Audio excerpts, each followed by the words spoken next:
بسم اللہ الرحمن الرحیم۔ السلام علیکم ورحمۃ اللہ وبرکاتہ۔ اللہ تبارک و تعالیٰ کے بڑے ہی پیارے نبی حضرت سیدنا ابراہیم علی نبینا وعلیہ السلام، اللہ نے بڑی شانیں آپ کو عطا فرمائی۔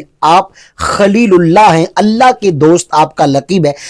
آپ کے بیٹے حضرت سیدنا اسماعیل ذبیح اللہ علی نبینا وعلیہ السلام، آپ کے حوالے سے قربانی کا واقعہ قرآن و سنت کی روشنی میں اکثر ہم علماء سے سنتے رہتے ہیں، کتب کے اندر ہم نے اس کا مطالعہ بھی کیا، لیکن ایک ذہن میں سوال آتا ہے کہ حضرت سیدنا اسماعیل علی نبینا وعلیہ الصلاۃ والسلام، اللہ تبارک و تعالیٰ کے جو پیغمبر تھے، ان کے فدیے کے لیے جو جنت سے دمبا بھیجا گیا، اب سوال آتا ہے کہ اس کا گوشت کدھر گیا، اس کا گوشت کس نے کھایا؟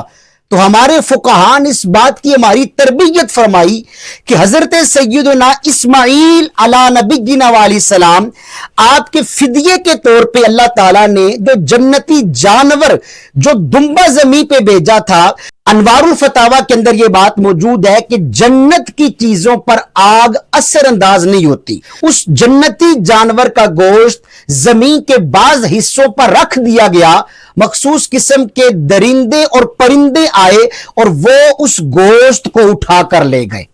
پتا چلا کہ جناب اسماعیل ذبیح اللہ علی نبینا علیہ السلام کے فدیے میں جو جنتی دمبا زمین پر تشریف لایا تھا، اس کا گوشت کسی بندے نے نہیں کھایا، بلکہ چرند اور پرند اس گوشت کو اٹھا کر لے گئے۔ اللہ تبارک و تعالیٰ کی بارگاہ میں دعا کرتے ہیں کہ اللہ تعالیٰ ہمیں نبی کریم علیہ السلام کے دین کے احکامات اور دین کی معلومات سیکھ کر اپنے دیگر لوگوں تک دین کا پیغام پہنچانے کی توفیق نصیب فرمائے۔ آمین بجاہ النبی الامین صلی اللہ علیہ وسلم۔